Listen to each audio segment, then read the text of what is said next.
Hey everybody, everybody hear me? I'm on, I'm live. Yes? All right. Yeah, Nope, you're good. nobody's saying it. Cool. It's always funny to see how silent a room is. I'm so glad I'm not doing stand up.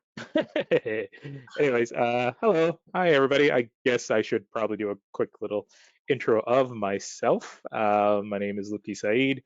I've been animating for about since 2007. So you guys do the math. 2016. So wait, sorry, 16 years. So yeah, I've been mostly been specializing in cutout animation for the most part. Um, Worked pretty much a ton of places in the industry. I started first at Mercury Filmworks in Ottawa, and I was there my very first show was Gerald McBoing Boing. I stayed there for many, many years working on a lot of shows. Got to see them really innovate and push animation to crazy ways with rotational builds and really push the Toon Boom cutout animation software to great levels, which helped me to eventually move to Vancouver here when they started really starting to get into Toon Boom a lot. So I've had the opportunity to work on at pretty much all the TV studios in Vancouver since 2012, October 2012. I was very fortunate to be, one of the, six or seven. There's, I think, about seven lead animators on Rick and Morty season one. Yeah, meet me and Lindsay first met on Pirate Express at Atomic Cartoons, which was a fun lesson in just everything when it comes to harmony. And actually, it will actually come back to a lot of stuff we're going to be covering today with reuse and libraries and stuff like that. So, yeah, it's been really a really fun adventure, just kind of dabbling and learning like all the different parts of animation. I've had opportunity to supervise, be a lead, and now I'm currently going to be animation director on a show, a preschool show in the spring. And yeah, I guess that's a quick little intro. But yeah, I guess to begin with, I'm hoping everybody can see my screen that I'm presenting. We're talking about libraries today. So, reuse libraries and animation. So, first question you want to ask yourself is, what is the purpose of a library? So, first thing is on any show, it is to establish a library because it makes things more efficient. Because on any given show, you're going to have numerous amounts of walk cycles and run cycles and even reuse posing.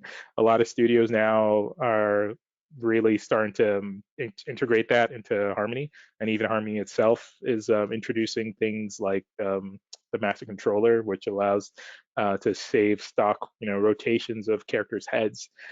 So I know some of you might be in school still or not even in the industry yet. So some of these terms might be going over your head. So I'll try not to get too technical.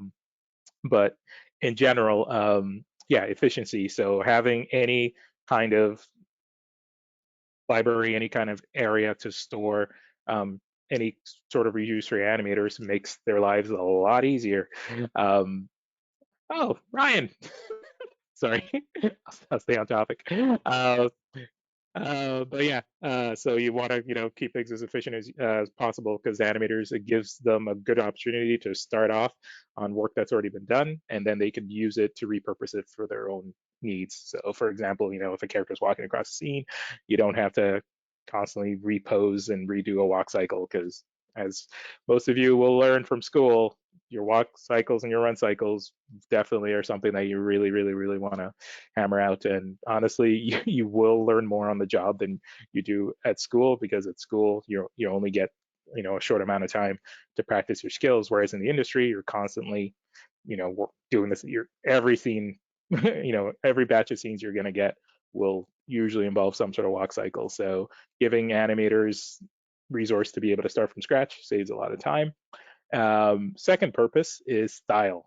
So libraries create a point of reference that animators could use to make sure their poses and cycles match the style of the show. So style is a really, really, really big, all-encompassing kind of term, but in general, style refers to just the overall feel of the show, and we'll get into that a little bit later in a bit more detail. But so again, having that point of reference, like if you know this is an improved walk cycle, that means you could start off from scratch knowing that this has been improved and you could just modify it to what you need. And then third part is reference, since libraries are typically created for main characters that can be referenced to build poses or cycles for incidentals and for incidental characters.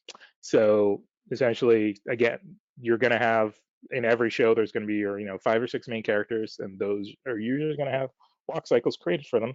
So if you know that their walk cycles are approved, or they're let's say something like reuse library for hands, because you have to establish from your show style, you establish that. So once you have that look of like what a character's hands look like, again, which I'll have some examples for later, then you can at least know like, oh yeah, if there's a skinny character in the show, these are the kind of hands they use. Or if there's a boy character, these are the characters they use. There's a heavy character, so forth. You will learn, especially for the freelance animators out there, don't do anything from scratch. Just steal, steal like a villain from any reuse you can, because again, efficiency, it all makes it quicker. So I'm just gonna jump ahead now. So now we're gonna get more into detail of styles of shows. So being in this industry for a long time, these are just kind of just big. Again, I'm not getting into the nitty gritty of it because a lot of these styles will overlap. Not everything necessarily fits in a box. So generally, for most shows you're working on, especially kid shows, you'll run into a lot are the, usually the cartoony Rebaho style. The most classic. Wow, I got a really we got a lot of typos here. Anyways, the most classic form of animation with plenty of overshoot, settle, stretch, squash. The name comes from characters with skinny limbs that resemble a rubber hose. So usually you'll see like in a show like Cuphead here, it's very, very skinny arms and legs. And I will just jump and show you some just, because we're all visual people. So I'll just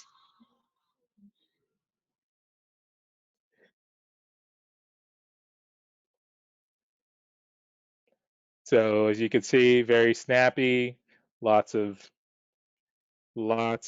stretch and squash on these characters. And if you're playing on YouTube, by the way, if you ever need to frame by frame, you just use is it the comma in the period? Yeah. So you could just kind of frame by frame, but like looking at, very, very fluid, very fast, but you got a lot of very awesome opportunity to do stretch and squash.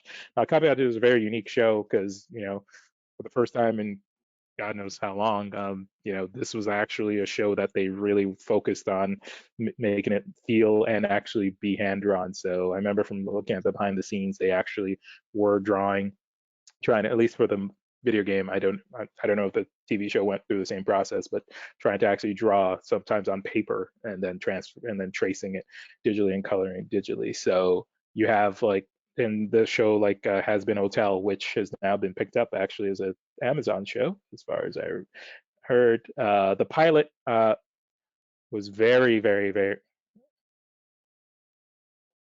Hey, Lubke, I'm Yeah. going to ask you to, because when you flip through shows, because this is the thing about being a professional, we tend to do things very quickly. So when you're flipping through the scenes, can you go a little slower? Because Oh, it goes so fast for us that I think we might be missing some of what it is that you're trying to say. So if you oh, could do like slow down the playback. you don't have to slow down the playback, but when you're flipping through the scenes and showing, I don't, the Cuphead show with the Bob with the the goopy guy. I don't know what Yeah, that yeah, yeah, monster was. yeah, yeah. Uh, but it's hard to see the frames. Like it's hard to see the individual drawings because Yeah. I know that you are flipping through these drawings so quickly. It might be harder for people to see that. Okay. No, no, that's totally fair. Okay, cool. I will try to It's do this you're slower. in you're in work mode. Yes, that too. Yes. That is a very fair point. I am constantly trying to communicate things as quickly and effectively as possible. And I also know that the first half of this, I definitely crammed a lot into my slides. So I just want to make sure that I get through all the material that I put in my slides. So I will try to move a little slower. So something like this with the Has Been Hotel, like this is the animation we all went to school for. Just very like looking at how her back is moving as she's moving up. Just you got usually skinny characters. You got beautiful lines of action that really like sweep with the curve of the body, and then they just snap into place with a nice cushion. And you got some nice. If you look at the head here, you can see a stretching as she settles. So, stuff like this, again, you don't really get to see a lot because budget. They usually require a bigger budget, but anytime you get the opportunity to see it, really support it because this is very, very rare. So that will actually bring me to my next present. To my next style is the snappy. So this is generally, when it comes to television animation, at least the kind of bread and butter of, I would say, 80% of the shows I've worked on in my career. Usually skewing younger demographic, kind of tween, if not a little bit younger, let's say somewhere between like 7 to 13 age range. So usually, very, very quick, fast actions, focusing on humor. We usually refer to it as pose to pose because it's the characters, they move really fast, they hold a pose, do a little bit of acting, then again snap to the next pose with very, very, very little cushion. So styles like shows like this would be something like Amazing World of Gumball, Johnny Test, and Johnny Bravo. And again, since we're all visual people, I have a clip.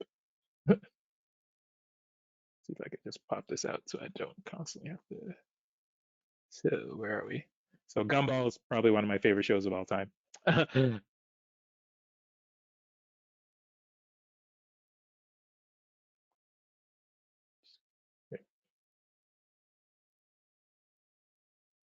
Oh yeah, sorry. This is playing at 75% speed. Uh, so here, I'll just frame by frame a little bit. So something like this, the character doesn't move a lot. So you see there's one in between here, down, and then that's it.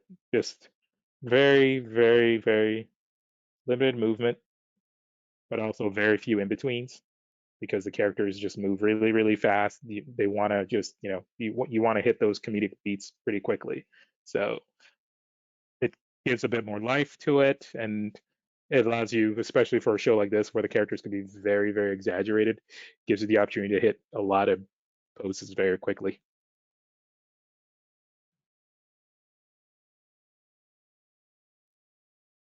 This is kind of going through, and this crazy thing about this show is just how they match so many different styles in one show. I don't know how their technical director must not sleep at night. But again, these shows are also sometimes called limited shows because if you're looking at Darwin here, it's just his arm moving, and then the body moves for the slam down. Again, this is for the sake of humor.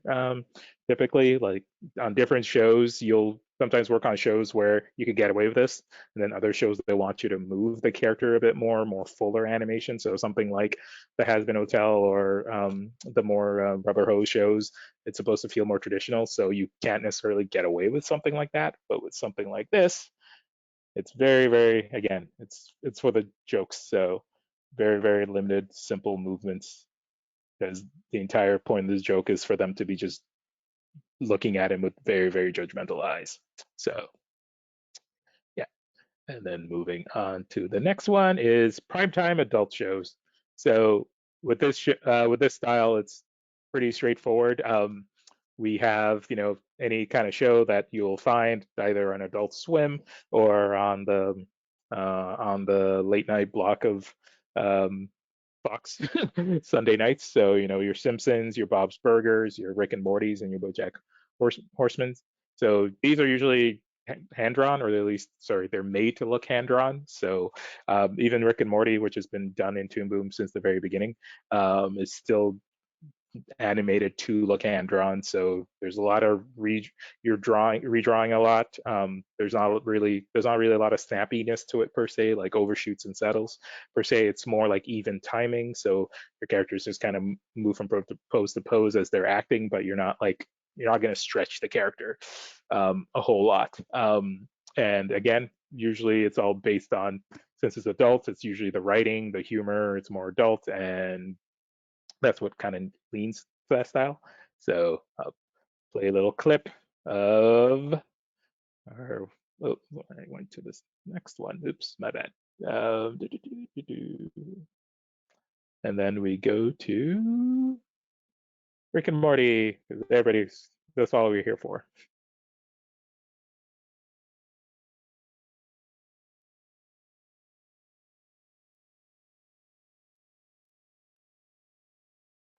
So something like this scene here, I love watching the sequence. One of my really good friends, I think, supervised on this episode. So, but yeah, even with all his movements, he's jumping around, doing pirouettes and turns. Again, it's very, very clean. He lands. You don't really, get a big squash and stretch like you would you would on something more rubber hose. It's just, everything's still in proportion. Everything feels, the mechanics feel more human, um, less cartoony. Because yeah, as soon as if you were to like start like doing all doing all that kind of stuff, that would be called instantly, and you'd have to redo it. But like, yeah, something as simple as like a dance going back, and you're still following your animation principles with your arcs as he's moving back and forth, but again, you're trying to avoid as much as you can stretch and squash, and the timing is fairly even. With this movement, you're trying to match since this is a dance and they're matching the beat, you could get some bigger pops like here, but again, right after you get a nice little cushion into the pose, and as you go in and out of it. And then moving on, another style show. So this one um, it's a very, very, very big umbrella.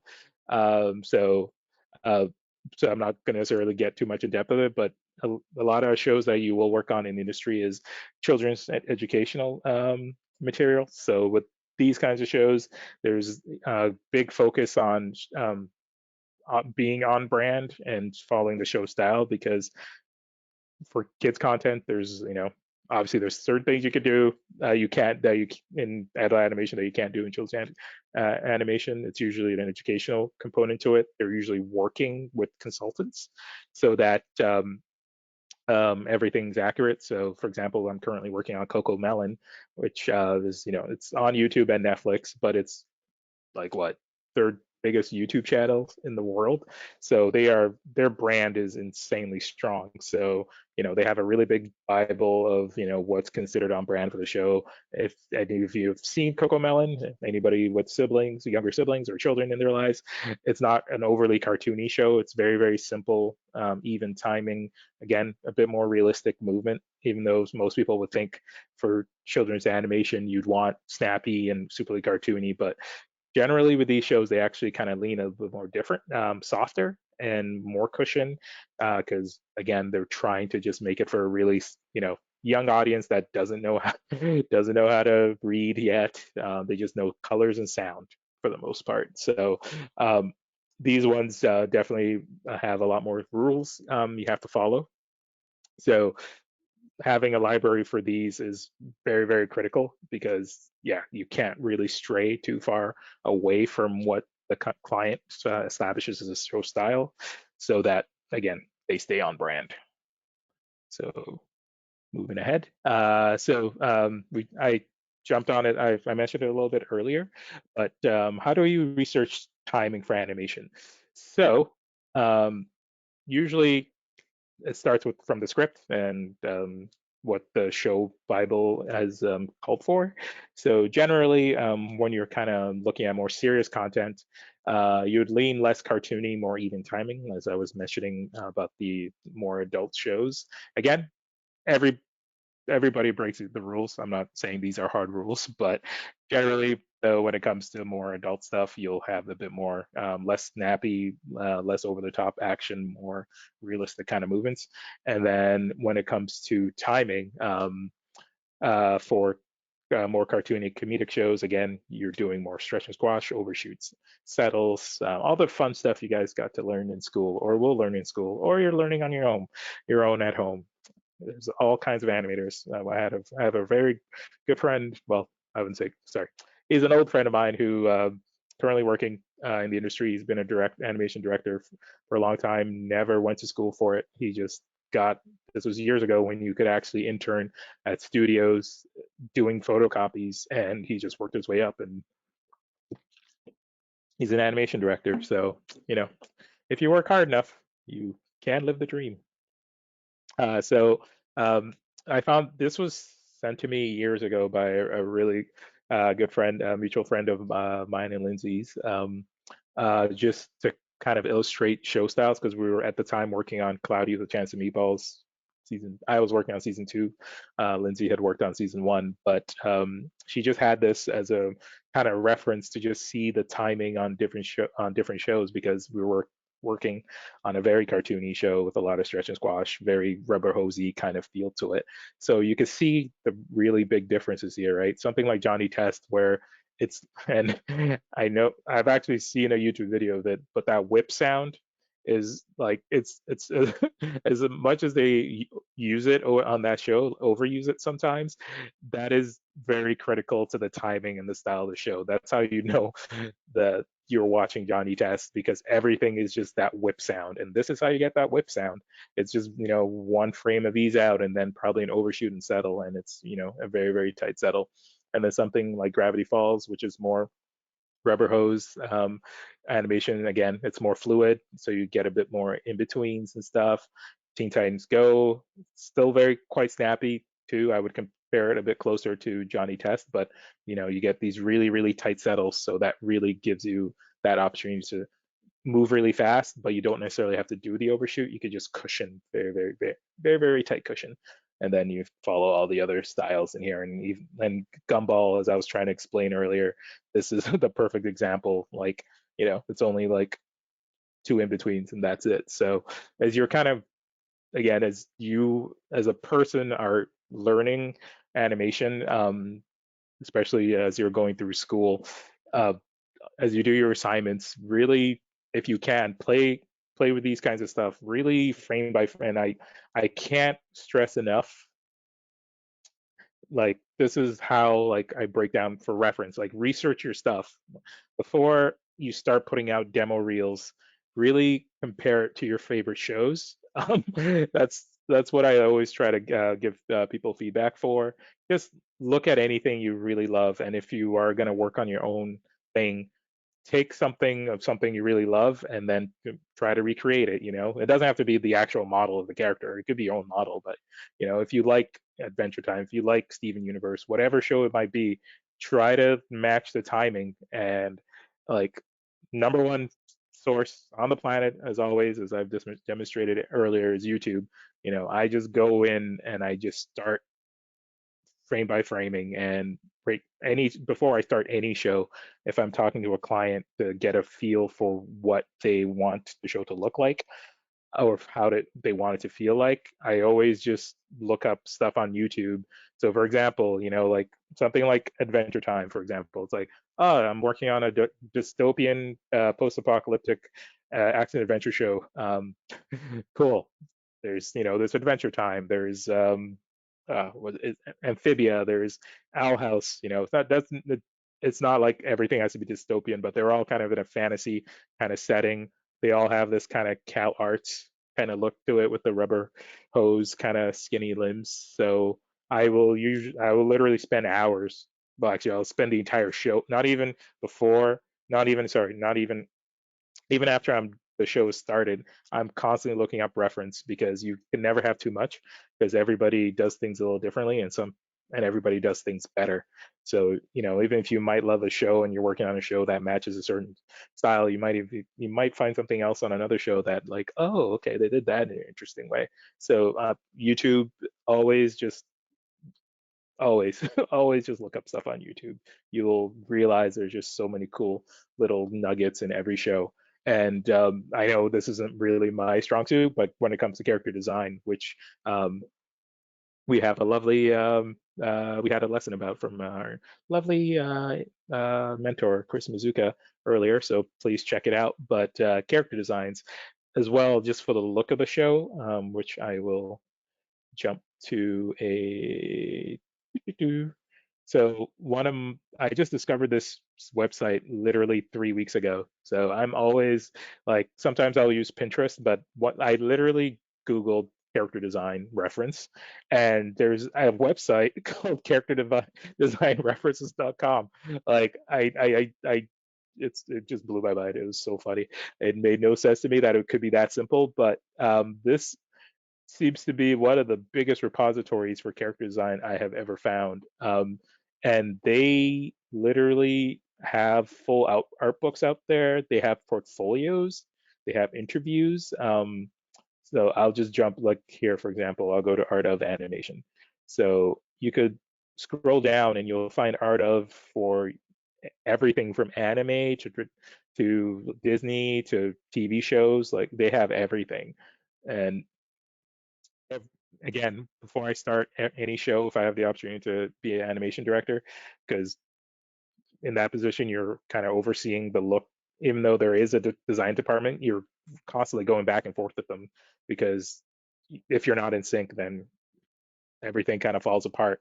But I'm constantly, if I have an idea for the style of the show, if again, let's say the style of show I'm looking for is post-apocalyptic dystopian show, so I will literally just go to the internet and try to remember shows that are in that vein and then start looking them up. And then I'll send to the design department like, hey, for certain things, especially like hands or even like how the arm of a character should bend.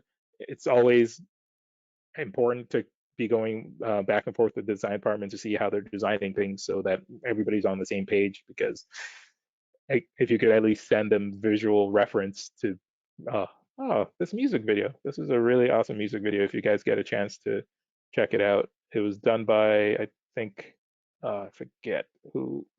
I think it was the guy who did Black Sad.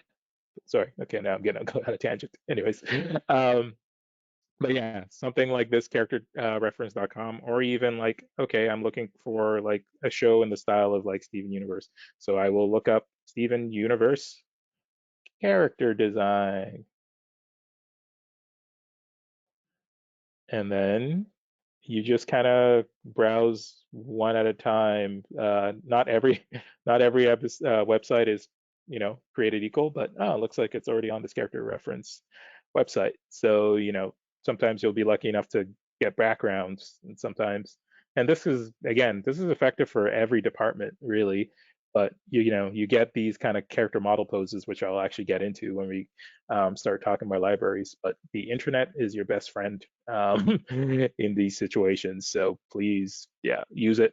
If you don't have internet, then I don't know how you're here. So think about that. Uh, Lubke, I'm just gonna let you know you are at the 10-minute mark, approximately. Left? Get 10, Like 10 minutes left, or I've been talking for 10 minutes? 10 minutes left. Oh my goodness. See, I knew it. I knew I should have gone faster. That's fine. Okay, so now that I've covered all that, learning styles and libraries, reuse, etc., now we'll go into the quick nitty-gritty of just creating just kind of like a quick little tutorial on how I approach creating a walk cycle. So generally, for most shows, standard walk cycles for you will create a standard walk cycle for all the main characters. Usually, most shows will want one from the main angles, which are the main five angles, I guess, which are front, three-quarter, profile, quarterback, and back views. So, uh, and then, okay, and I'll show a little visual of that in a little bit. And then next, what we usually want is pose library. So poses for reuse are typically created matching poses provided by design department that show off the character's personality. This will help to make sure characters are on model from the main angles, front, profile, quarterback. Um, the main thing that you want from those poses is you want your main characters posed in different angles because animators need to know what a character looks like, from just any kind of like just anything that looks natural. And also and you also want head tilts up and down because if you are your characters are always going to be looking around. So if the animator doesn't know what that looks like, then that's not going to help anybody in this situation. So you always want to have some head tilts. So if we have a little example here of Mabel, and I'll get into a more detailed example here, and then hands and feet at different angles. And by feet, I mean shoes. Sometimes characters are barefoot, but anything on their feet area. Because again, if we don't have reference on how to draw it from different angles, your animators are stuck scrambling and you will get some very, very funny outcomes. So I'm just going to jump now to examples. So this was a show I got to, this is my first job being an animation director called The Guava Juice Show. So this is more model sheets turnarounds, but again, this kind of gets into what I'm trying to explain. So we had an in-house artist who did these special poses for us of the characters at different angles. So you got to see again what does it look like for the character to have their arm post across their chest, how they look like when they're bent over, how far could you really push it, what the underneath of the shoe. It was so funny how late in the game we actually figured out what the underside of the shoe should look like. So there's a lot of simple things that could be overlooked. So the more you could really put that effort into posing your characters in these kinds of extremes so you can know the rules of it, the easier it is for your animators. And again, this gives your animators a basis once you create this in a pose library, which will be added to your character. Then anybody working on the show will know the rules starting off, and they could just start off from a low basis point. So yeah, and then gonna jump to the walks very, very quickly. So walk cycles. So the one thing about walk cycles is they are easy and also hard. They're easy because you're going to do them a million times over, so you're going to be able to do it in your sleep eventually. But they're hard, I guess, at the beginning, because I think a lot of times we go a little too easy on them, and there's a lot of simple things when it comes to walks that really help them come to life. And this is the difference between having a, I guess, portfolio like higher job application level walk cycle and something that's a bit more DIY or still like being a student quality, I guess. So for example, one thing I will always stress is have a floor grid. So here I have this all broken down in point form. So yeah, always establish. Well, I guess the most important thing is establish the stride of your character. You characters are always going to be walking together in a show, so you want your spacing of your walks to all match so that you don't have one character as soon as you have to move them across the screen, you suddenly don't have one that's walking further than the other one. So always establish your gait, as we call them, of your character. Second, establish your timing.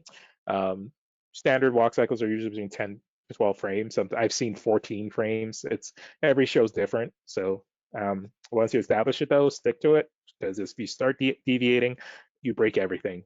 Because again, everybody lives in the same universe. You don't want to start breaking rules. And then getting back to my most important and favorite rule, have a floor grid, because things will not. I've seen it a few times when giving feedback or just looking at people's demo reels.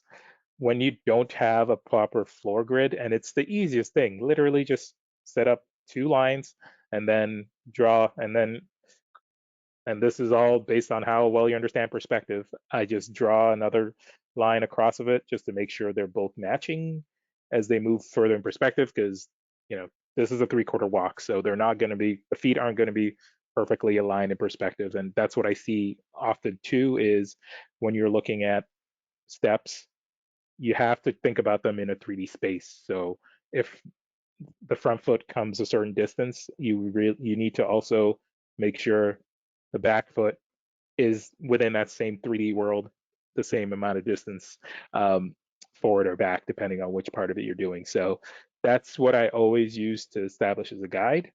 Now, one thing I always find interesting about a walk is as you're hitting your strides, as you're posing, because you always start with your strides as your first pose, which is always key. But one thing you always have to consider is your back foot is always raising off the ground, as you're hitting your stride. So this is when some eyeballing, some creativity kind of comes into place. What I usually do is I kind of pretend, okay, if this leg, why are you not working? I, oh, of course I didn't plug in my USB. So I pretend if this leg, sorry, if this leg is going to be flat, like so, how far back is it going to go? So it's all kind of like, it's a little bit of trial and error. Some things will look more natural than others. So I just kind of, here, I will kind of trace it out of what it would look like if this foot was still flat on the ground. And then from there, as an artist, so, okay, if this foot comes this far back, then that's how far back this leg's going to go. And then I kind of redraw the foot in a bent position. And then I know this is the furthest back position and the foot isn't going to go any further back than that. Again, it's all trial and error. And as soon as you start looping things, that's when you really start getting a feel for it. So what I usually do is always, again, I start with my strides. And then the next step is my passing position, or kind of, yeah. So the recoil position and and this passing position here.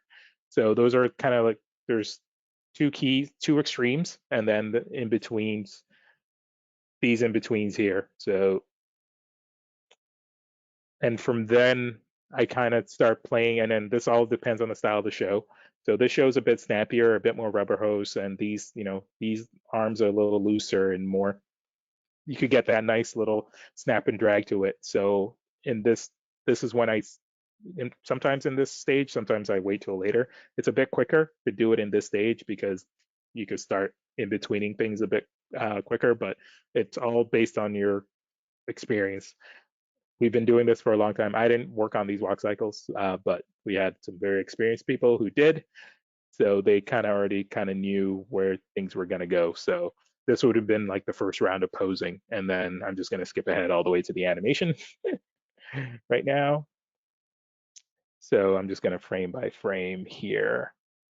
So these walks were about 14 frames, so it was a bit slower of a walk. So these were about 14 frames a step, but walking through it, the main thing is to always make sure the spacing of your foot is the same, because again, if you have to now put this character moving forward in perspective, if the spacing and the spacing on the foot that's on the ground is uneven, you're going to have issues and things are going to shift around, and then you have to counter animate. So what I always do, just jumping back here to my little floor glide guide, I just keep that on, and sometimes I'll add actually notches evenly spaced to make sure that for each frame, this foot is moving as much as I need it to, so that it makes it, you're pretty much always thinking about the next person who's going to take the shot. So if everything is evenly spaced, then everything will move smoothly, and you can now take this character, add a peg, move it in perspective, and you shouldn't have a lot of trouble with it. So that's one thing I always try to strive for, is just very smooth, even spacing on the foot that's planted on the ground.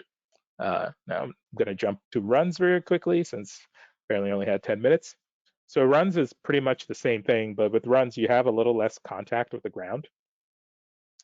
So the main thing is, again, start with your stride, which is usually this pose here, the one that your foot is just about to make contact, or just made contact, I guess, with your ground. And then The next pose I usually go with is the squash of the run and then the push off. So those are the four main poses I work with. And from there, that's when, again, look up reference and start playing around with timing. So usually, on shows like, depending on the style of show, you can add more bounce to it. So more bounce, that means you just add more hang time when they're in the air. And then when they hit the ground, it's fast. So depending on the style of show you want, and how quick you want everything. For this, we wanted the walk and the runs to feel quite different. So the walk is a bit slower and the runs are a bit faster. So there's very there's only these three to make things, especially a show like this. You want to make things easier on the animator. There's only 3 points where he's making contact with the ground. So that makes it easier if somebody wants to reuse. They could kind of, you don't have to if you just want to move a character evenly on just like a top peg of some sorts, you will just now have to worry about just 3 points of contact on the ground, so you don't have to constantly be shifting the foot. Because it's something like a 3/4 run. Again, perspective is very, very important. So you don't want to constantly be fighting against it and readjusting your posing. All right, where was I? Lindsay, where are we at? Do you want time or do you want in the slide deck?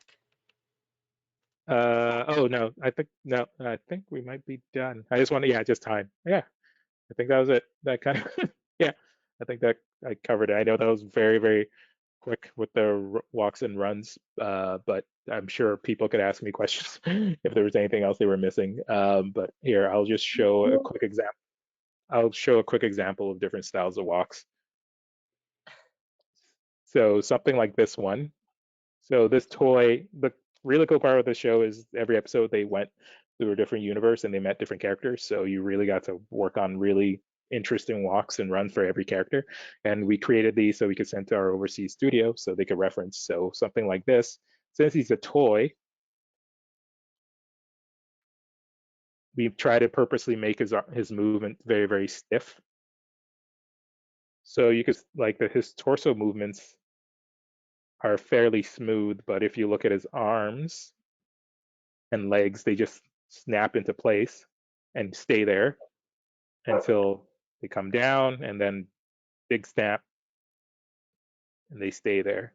So character is really, really important. As one of my old friend of mine, I remember sending him a piece that I was trying to do for a portfolio, and it was really overposed and over animated, and I sent him just the posing past, and he more or less just told me like, okay, so why are you doing this scene? Like that's all he said, like why? Because if you're not really thinking about the purpose of your walk or giving it character, um, it's not a bad thing. But if you can add a level of dimension, and oh yeah, that's one thing I forgot to mention. Twist your torsos. For the love of Jeebus, zombie Christ, please uh, twist your torsos. It's something really simple that adds so much volume and dimension to your walks and your runs. So easiest way to do it, again, do it on the extremes for the strides, so that as soon as you start tweening, it'll again. This is talking about digital animation, hand drawn. Obviously, you have to eyeball it a little bit, but always twist your torsos because that's how we move in a 3D space. That's how, again, you go from something that you would be considered more a student level to something that's a bit more professional.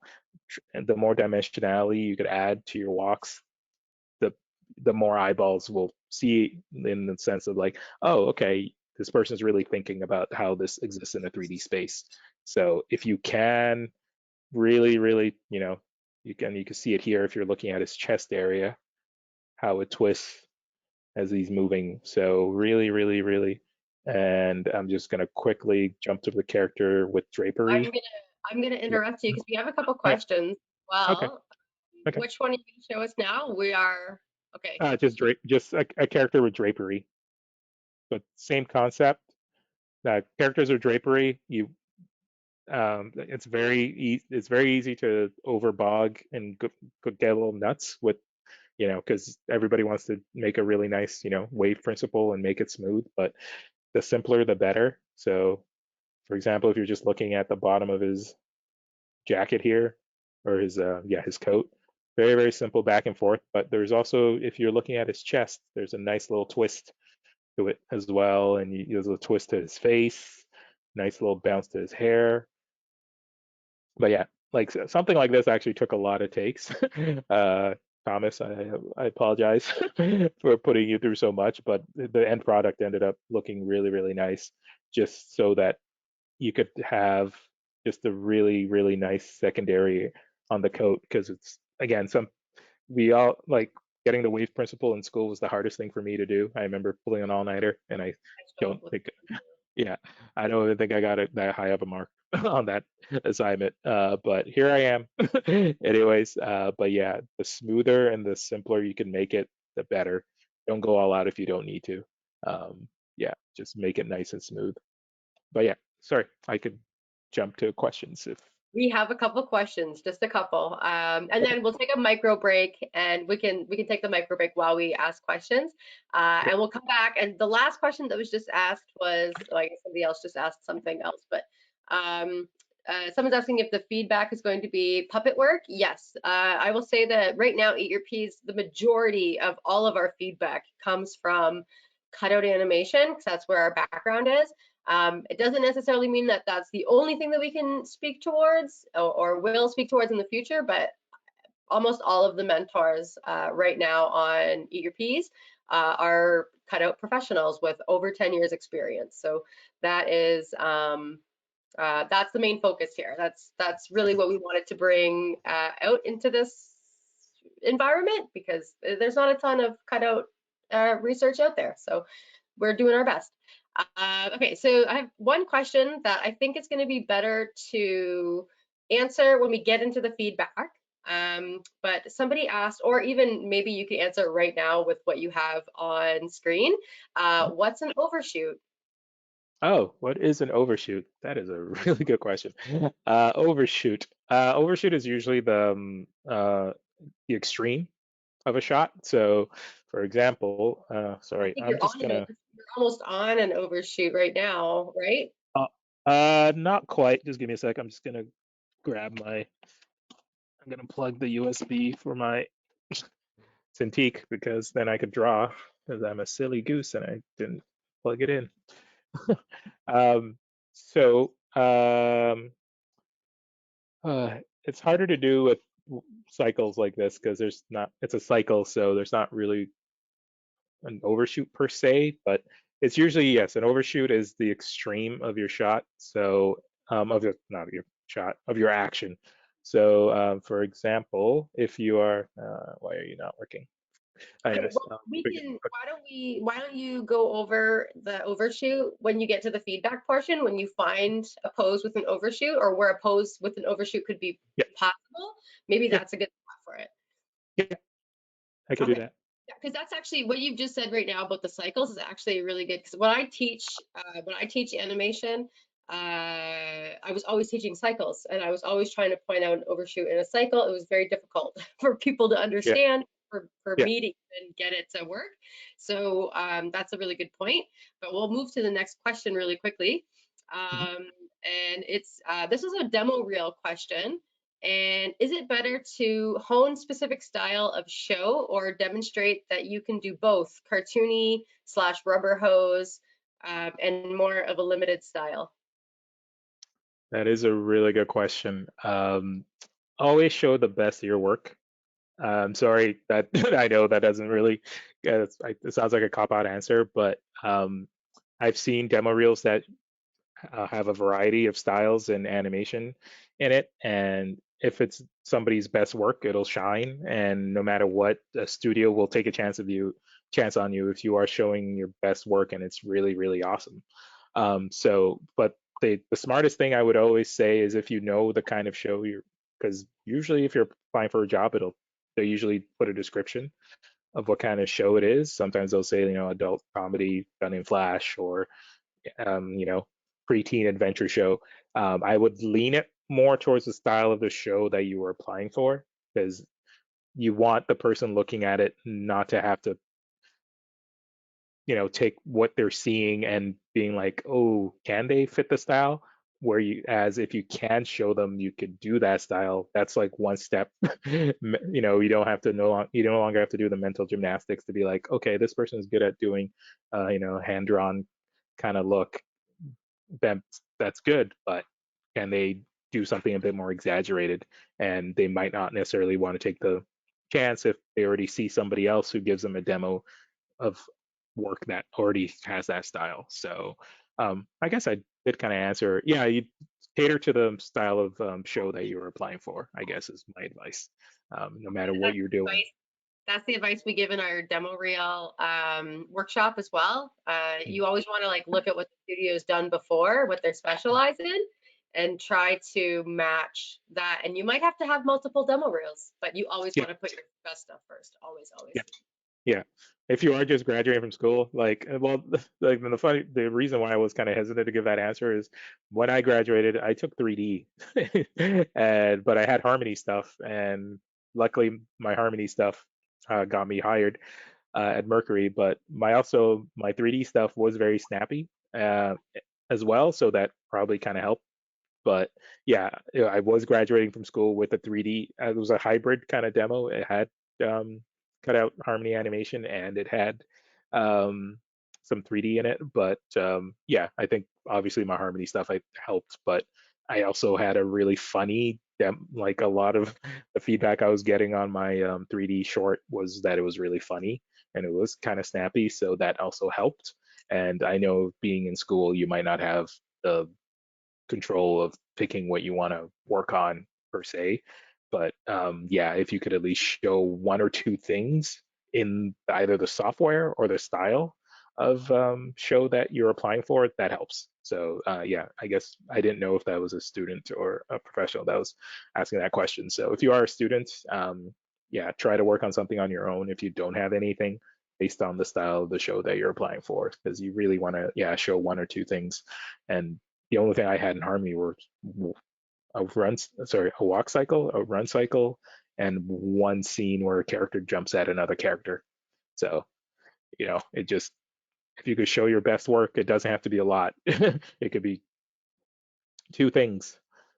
One thing, if it's amazing, obviously, it's great. But yeah, if you could show two or three really strong things that in the style of what you might be applying for, yeah, it's helpful.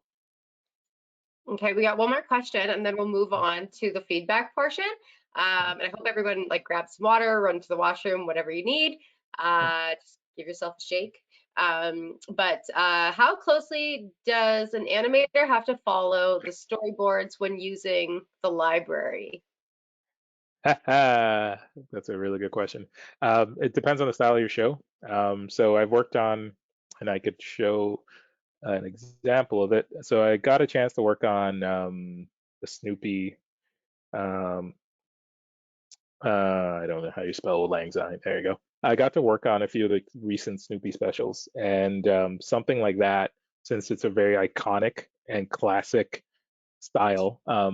But this is, and then it was a more feature kind of setting, so we really got to push it. But when it came to something like a walk cycle, it was the most stock kind of walk cycles you had because yeah, so here we go. They have a very, very stock look when it comes to their characters walking, and this has been the style of show, and they really want to match the comic strips and the original animated movies in this. So if you look at all their walks, they're all the same feet.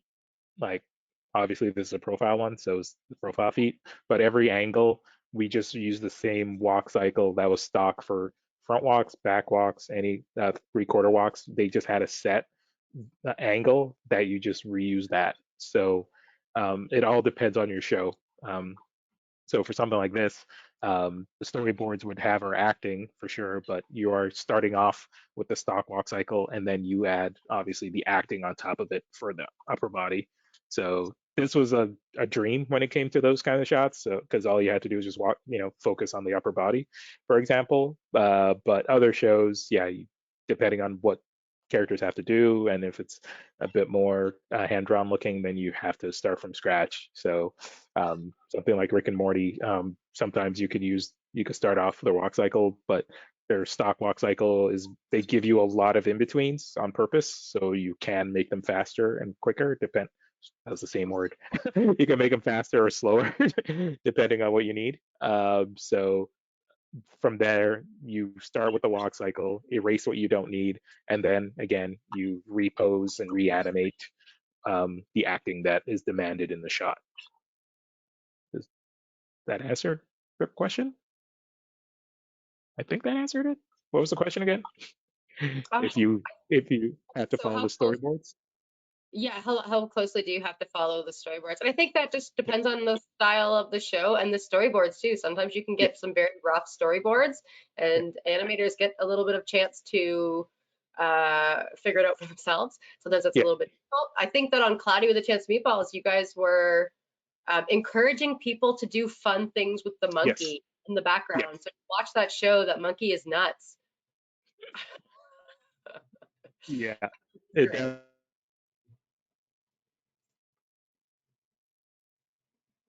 definitely it's yeah, it's the style of show you're working. Yeah, especially with that show, we had a lot of freedom.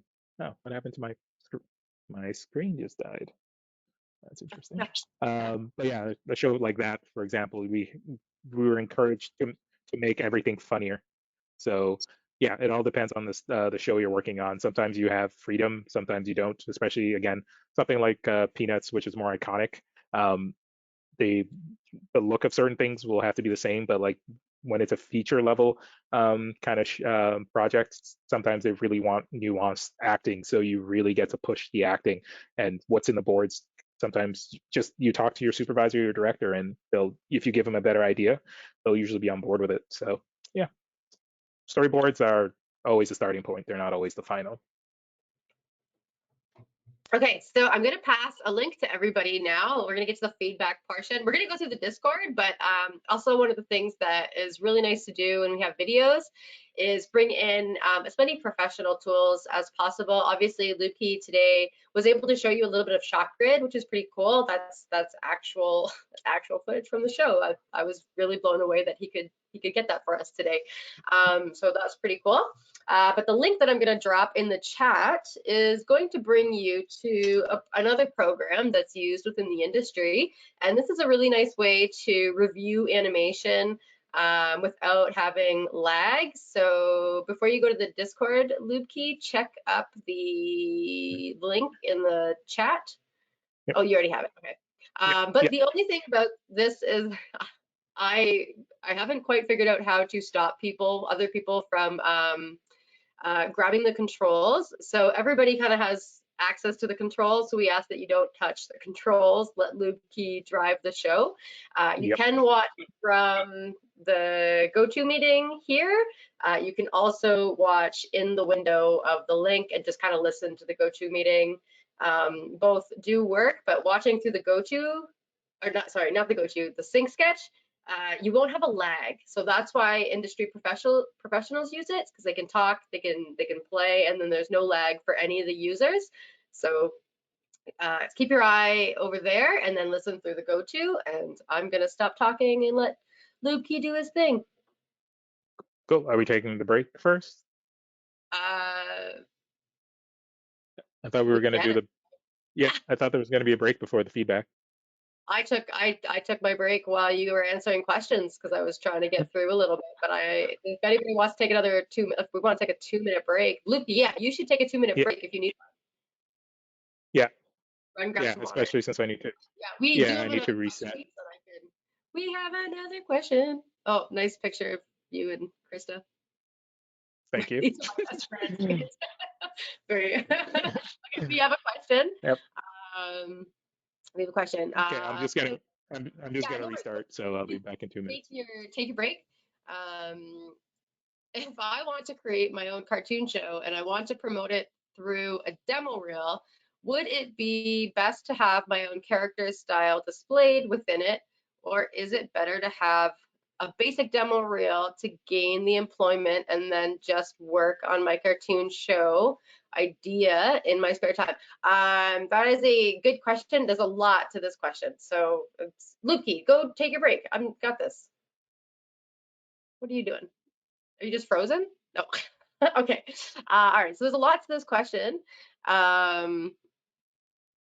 Okay, so first of all, if you're going to create your own cartoon show, there's something called unsolicited pitches. So let's say you're a studio and somebody sends you a pitch. If you did not receive or request that pitch, it would be considered unsolicited, and it's actually illegal for a studio to take it. So that's the first thing about creating your own show and trying to pitch it to studios. So you actually don't want to pitch a studio without their, or a show to a studio without their permission. That's a really interesting rule that I just learned in the last couple of years. I didn't actually know much about pitching, and actually I do hope to have a whole section eventually about pitching shows and creating Bibles and everything that you need. So if you are developing a show, you definitely want to work on that in your spare time, and you want to keep it, I don't want to say you want to keep it a secret. You definitely want to show people, and you can put stuff online too, because the way that networks are grabbing information and taking shows now, it's kind of all over the place. So they have their own IPs that they develop. They also look at YouTube or Pinterest or TikTok. You were looking at the guava juice show that Lubke was just showing you. That was also that was developed from YouTube. So if you put stuff out online in social media, and this day and age, if you can grow a following, then networks are probably more likely to look at you. That's how I believe anyway. Okay, so I don't know who's grabbing the controls, but be careful. You're controlling it for everybody right now. I see these big flashes of lights right now. Okay, let's see. What was the other part of this question? So is it better to have a basic demo reel? So you're also asking about demo reels. So I do run a workshop for demo reels specifically. And so the advice that I usually give for demo reels is you 100% want to put your best foot forward. You don't want to put unfinished work on a demo reel. So a lot of times we see progress shots, and that's not a place for a demo reel. When you are applying to work at a studio, you want them to see that you can do what they're asking, and they might not be asking you, which you have to do the research, and like exactly how Lubke just showed you on YouTube. You can see what those studios have made in the past. You would know you can kind of figure out if they're a cutout studio or if they're a traditional studio or a 3D studio. So things like that, you can do research on your own. The websites will usually tell you. And when you're applying for jobs, something that I'm seeing a lot that's trending, I guess you could say, is that studios are actually saying, we're hiring for a show, it looks like this. So what I do for students, if I see that little quip in the ad for the job, is I suggest to people that they I'm working on Teenage Mutant Ninja Turtles at Titmouse. It's not a secret. But when they were hiring for people, they couldn't say they were working at Teenage Mutant Ninja Turtles, but they said a 90s TV, 90s turtle TV show, essentially. Like that's how they alluded to that it was a Turtles show. So it was pretty obvious. So you can kind of look for those kinds of clues. As for the question earlier that was about having multiple styles on multiple demo reels, when you're creating your demo reel, you can have different tracks. So let's say you've got traditional animation and cutout animation. Use one track for traditional, one track for cutout, and then always replace your worst work with something better. You always want to keep your best work in, right? So you're always looking for your weakest link and then replacing it. Okay, so Lubke, you do have presentation rights, and I hope that and the NDA life. Yes, of course. If you're working on something in NDA, never share it. Yeah. Do not put that on your demo reel until your producer allows you to. Yeah. Making a demo reel, just really quickly, I would say CapCut even, you could, any type of editing software. There's no like demo reel software. It's just editing, Could I video get editing software. could I get the link to the sync sketch again? Sorry, Oh yeah, since I logged out, it deleted all the messages there you go. for the time being. Yeah, I was about to show off my very fluffy cat, but she doesn't want to be picked up. Anyways, all right, sync sketch. Let's do this. Yeah, so I'm sharing, but yeah, like Lindsay mentioned earlier, you want to uh, if you look at it through sync sketch, it'll make things a little bit better for real time. Uh, Yeah, and there is some audio in this, so Lubke, if you want to, there is some audio in some of these videos. So if you want to control the audio for everyone, it might I be think helpful. I'm going to mute it on my end, but you have okay. to control it for everybody. Okay, so I see mute all, mute me. So should I select unmute all? Would that Put be? mute all. Yeah, put mute all, and then we should hear your audio. I hope we hear out your audio. I don't hear any audio. What if it's mute others? Does this one have audio? Do we know if this one has audio? Oh, also, if you are in the chat, or if you are in the video, if you're in the chat, if you're here and we're watching your animation, please feel Yeah, free to unmute yourself and you are able to talk to us. You're able to yeah. talk to Lucy. Okay. And also, it is a little too late to add your animations to our sync sketch. We had this all prepared earlier. I'm so sorry. Uh, so Don't Lindsay, put those. do we know if this one has audio or no? I don't think this one has audio. Okay, thank you. Okay, I don't feel like a crazy person then. Like, should I be doing something? All right, so I guess just play through and just kind of give some feedback. And there is how many clips? There's 8. All right, cool. All right, yeah, I'll try it. So that gives me what, about 7 minutes each, Lindsay, or so, 6, 7 minutes. I'd aim for five, 5. Lubke. Okay. All right. Thank you. Yeah, I do. I am. Yeah, I will. All right. So somebody asked about overshoots before. So for example, this turnaround here, when the character hits, I guess, lack of a better word, the apex of their movement before it's settled down into a position, you could consider this pose here, the overshoot. Um, so some and another one is, and sometimes you even have and then here for the bringing up of the hands, this would be the overshoot because that's the maximum stretch you have on a character. So that would be an overshoot. And then even when you have the character landing here with the squash, usually we just call that squash, but technically is an overshoot, I guess, if you're gonna talk about it in the most simplest of term. But like usually overshoot is more when the character is stretched, like at the most, again, the highest apex of the action. But it's, again, it's the most extreme, most exaggerated form of whatever action they're doing before they settle down to the neutral pose. So I'm sure there's a way better worded way of doing it that I learned back in school, but that's too many ages ago. So for this shot, this is a really good shot. The one thing I do find odd, and this is kind of the push and pull between limited and full body animation, because you have a really awesome turn here with great breakdown. Again, you're using your assets that you have, you're squashing things. Like if I was going to be nitpicky, I would, call the head crashing into the bell here. So, I maybe I should change the color to something a bit more visible. Not that. There you go. I'm like, not a color that's already on screen. So maybe I would, bend the body a little bit so you could lower this a bit so he doesn't crash into it, because this is what makes it look flat.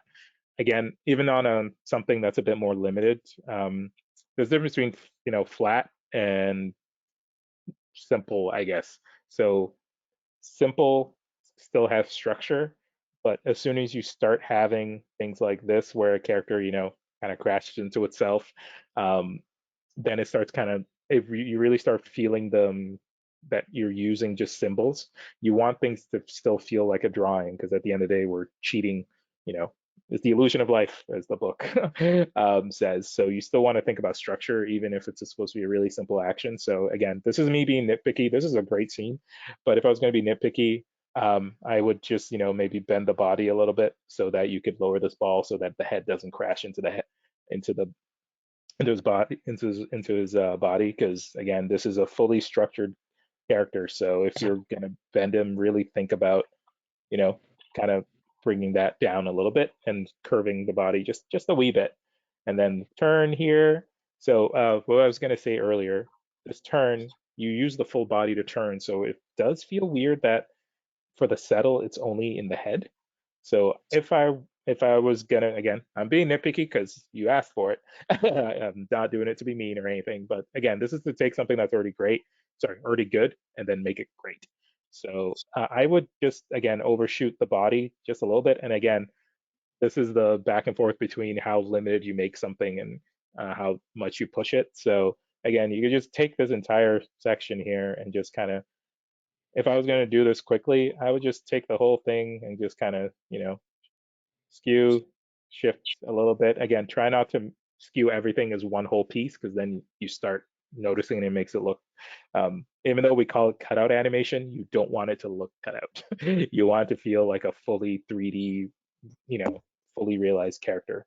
So again, just kind of, you could rotate this. Don't just skew. You could rotate this a little bit because you're thinking about dimensionality.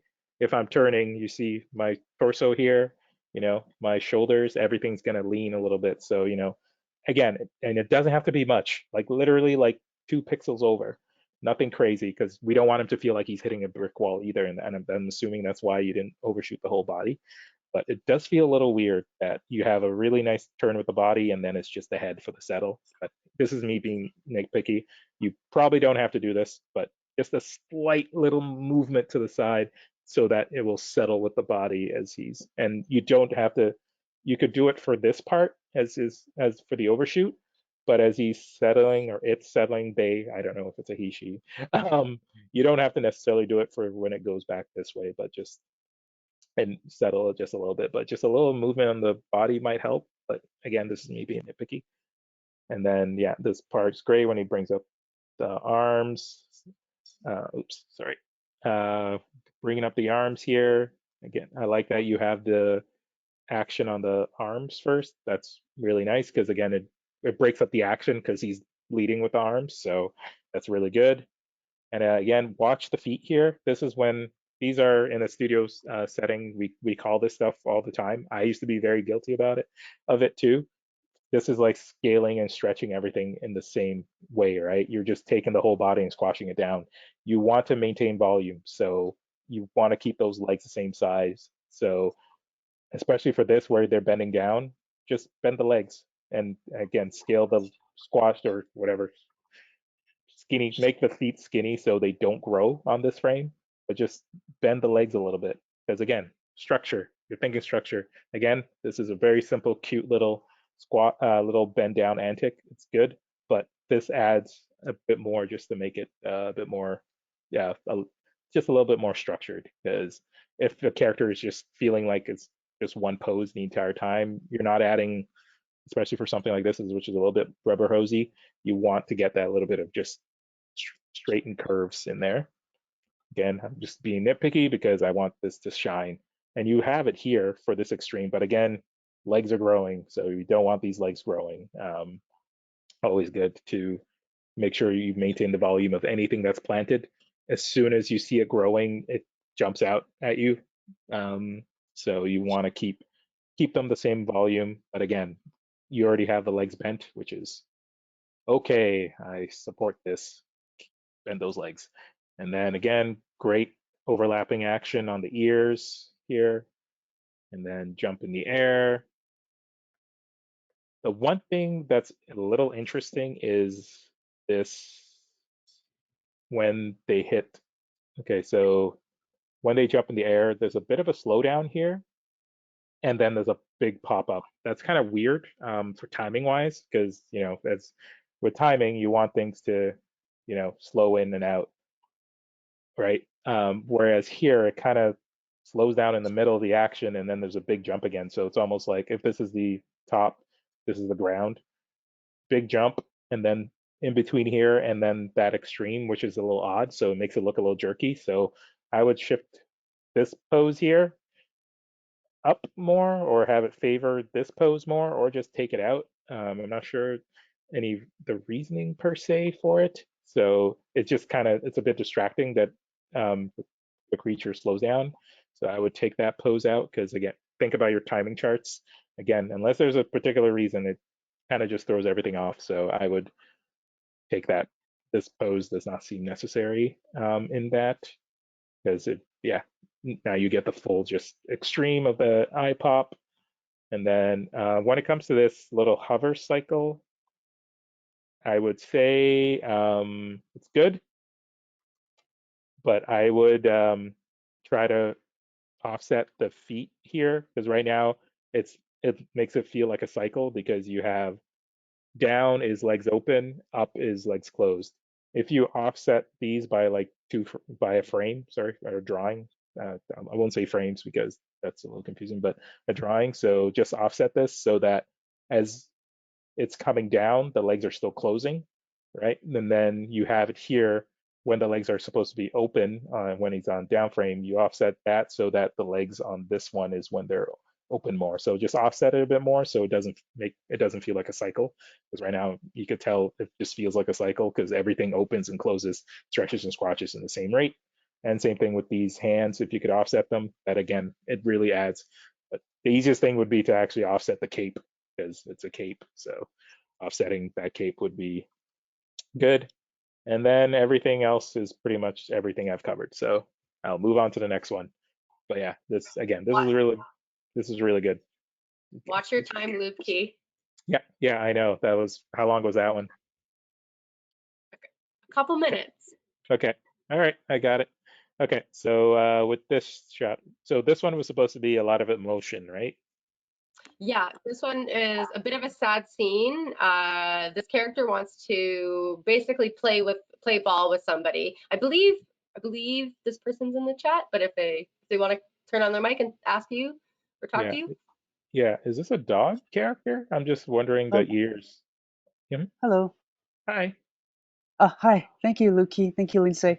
Yeah, Yeah. so for this one, I was just trying to do an exercise of a character like feeling sad emotion and interacts with the ball. Mhm. And yeah, so I just wonder about maybe some general feedback of what do you think about the character's poses or the general timing? Hmm. Okay. And I'm just wondering, is it a dog? Like these ears? I Are these think ears? it's a rabbit. It's Okay. a Rick from online. The Smileless Rick. That Okay. one. Okay. Okay. Okay. So the Yes. ears the, are the ears supposed to represent like happy or energy of some sorts? Um, yeah, I try to utilize the character's ears like to let them fall down, so just to let them him or her feel kind of sad. Okay. I was just wondering, but I guess why would they go up on this pose? Just is it supposed to indicate something? Like, is something catching her or his attention? Because like especially like if you're trying to keep him sad, I would keep the ears down for the most part. It's just, is Okay. there any reason why these would go Yeah, up? actually, there yeah, I didn't quite think about that much. Okay. No, it's not bad. It's just like I mentioned it earlier when I was talking. You always want to be purposeful with and Mhm. intentional because you are Okay. yeah, you're the creator, right? You're the puppeteer here, so you could do anything. So just, it's one of those things where it's like just because you can do something, do you need to do it though?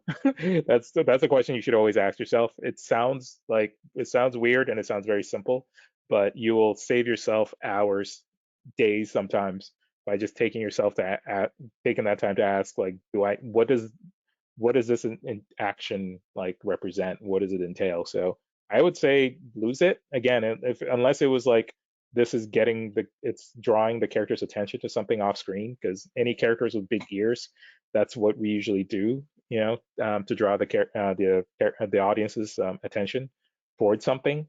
But if this character is supposed to be sad the whole time, I don't think we need this Okay. action. So I would keep them down. So I'm just gonna play through. Okay, so I'm sad. I reach for the ball. Is Are they looking at the ball? Oh yeah, sorry. Maybe I missed explaining a bit about the context. So I Mhm. imagine him like maybe picking up the ball and then looking up somewhere, like maybe like Oh, a, okay. a house of his friend who has moved Hmm. away. So Hmm. he just got reminded of that, and so he just put Okay. the ball down because there's no one to play with him anymore. So Okay. Okay. So okay, acting is always really, yeah. You could always do things a million different ways. So this is my just subjective opinion. Don't take it as mhm, law. You could always get feedback from somebody else. But um, if the entire thing is that the ball reminded them of their friend that's gone away, we should probably have him looking at the ball first, then look away, right? Because right now he picks up the ball, but we as an audience don't know that this ball is important. So mhm, we should have, you know, so essentially he picks up the ball here, still looking at the ball, and then picks up the ball, but this ball should be in front, right? He should be looking down at it. Ooh, sorry. I'm just gonna do this in red. So, have them looking at the ball, right? Because we as an audience need to understand that this ball is important. And right now, okay. if if he's already looking away, we don't really know why he's looking away. But if he looks at the ball, maybe turns it, you see it like you see him like manipulate it or something, just to kind of look at it, maybe clean it, something like some sort of action to be like, this Mm, ball is important. I care about this ball, mhm, and then we could look away. Like, the looking away part, that's good. That's fine. But we really just need to draw attention to this ball, that it's important before we establish the looking away sad. And then, yeah, and then it's like, oh, I don't want it anymore because my friend is gone. So that's how I would all right. approach it, right? That's how I would approach it. If that helps. Yes, yes, it's very Does that make helpful. sense? Thank you very Yeah, much. Yes, yeah. especially the like be more purposeful of Hmm. thinking about posting it. Thank you very Yeah, much. yeah, no worries. Cool. I'm gonna jump to the next one. How do I make the brush size bigger? I think this one's massive. Yeah, that's massive. Oh, size, of course. Duh. Okay. Next one. Why are you not letting me? Okay, whatever. All right, let's go here. The next one, it comes with a statement, but I'm gonna let you talk about it first before I give you that statement. Like a political statement. It's got a request, but I'm Okay. gonna let you say what you want. Cool. Cool. Just like it's a political statement. I don't want to pick sides.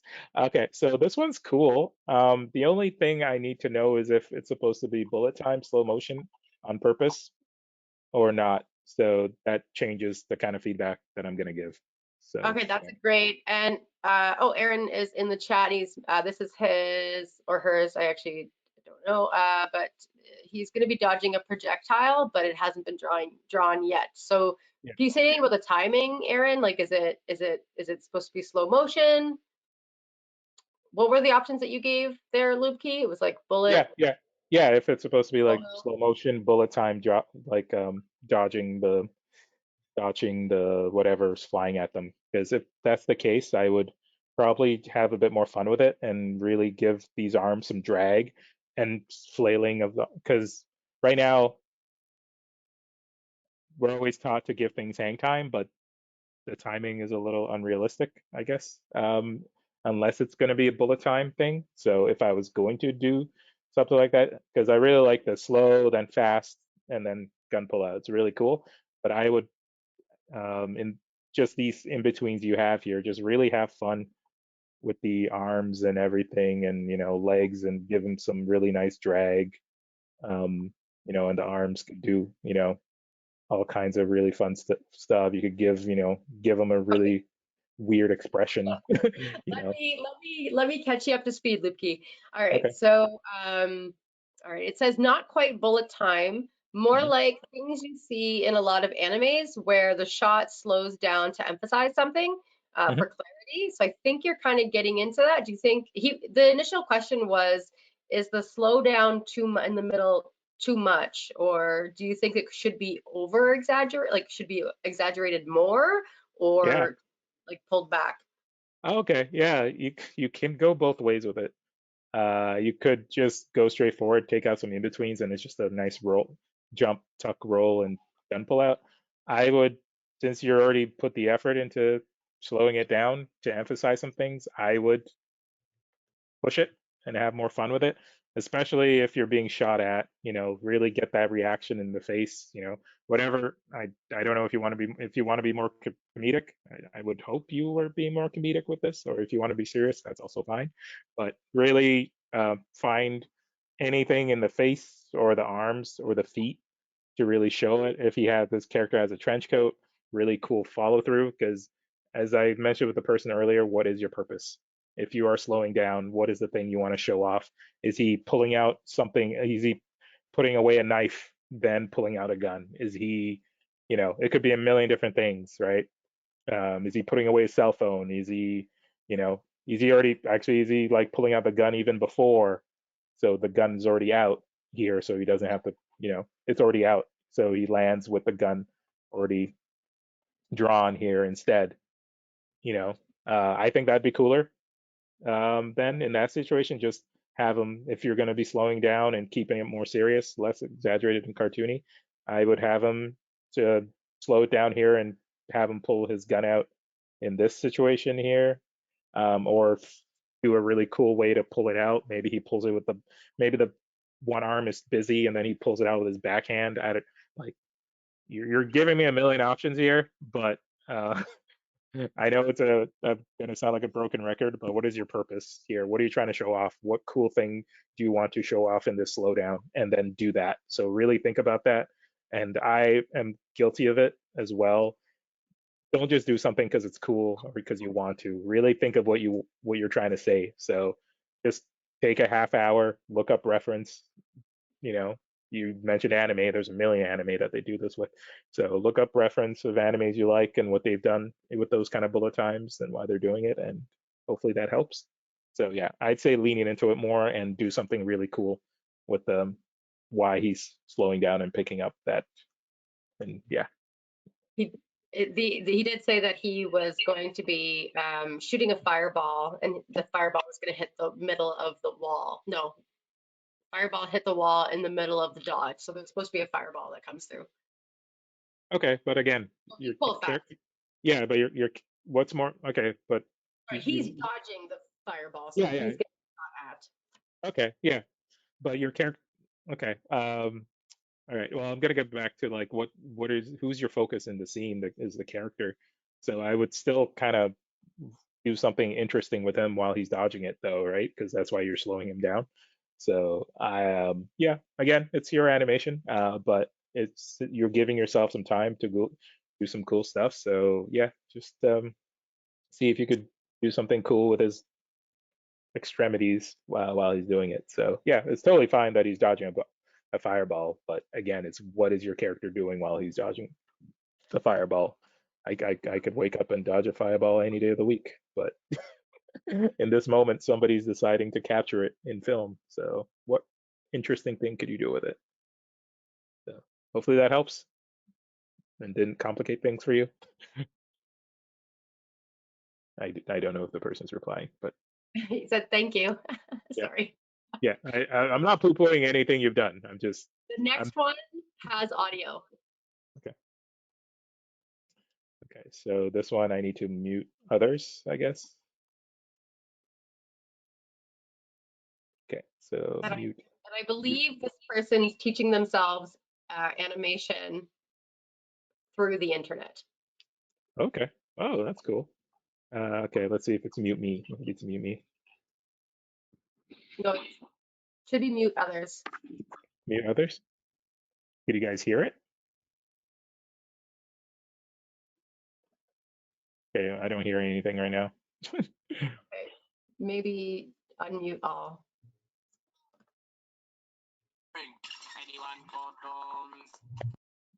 Is that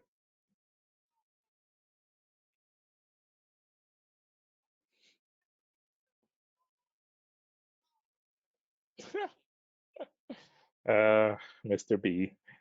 This is pretty crazy for self-taught. So it's a combination of flash and hand drawn, it looks like. Uh, the one thing I would say is just on an aesthetic thing, just watch the hand here, just opening up these lines for the gap, right? Because that's what makes it feel hand drawn. Right now, it just looks like a piece of geometry just tacked onto the glove because you open up the line later, yeah, like right here. So that's what we want. So that'd be off the bat. The main thing,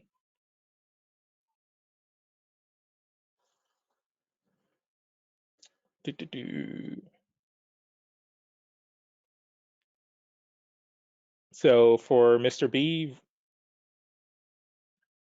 here, when as he's bringing up the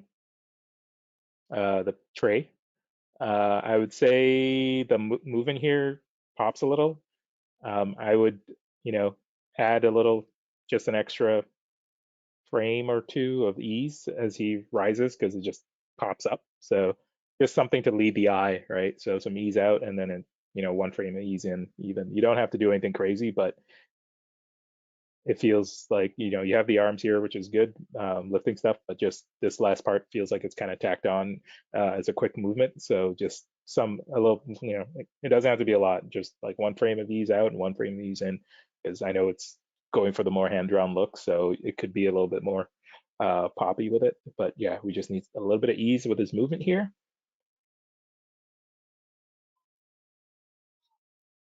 The one another thing too, this this camera pop is a little jarring. I don't know if it accentuates the scene per se. It just it feels a little jarring because it's not exactly a movement that requires it. Like if he fell off the chair or something happened dramatically in the shot, it would make sense. But for it to accentuate the tie line, it just feels a little unnecessary. And this is just my um, just visual brain, just thinking, just narratively. Yeah, so I would probably just keep it in just that mid shot here. Yeah, it, but this is again for self-taught. This is pretty rad. Um, Again, one thing always because this feels like Flash, like Symbol or Toon Boom. I don't know which software, but it's starting to look a little bit more like symbol animation. I guess we'll call it. When this arm settles right here. So watch for little things like that will, pop up pretty easily. So just try to watch these little kind of pops. Try to make sure, everything's kind of feels like one solid character. Tie you're wearing. Anyone for drones? We're creating a mechanical Oh, was that you? All right, Oh, you're good. sorry, I had my mic on and I think you were getting an echo. Yeah, no worries.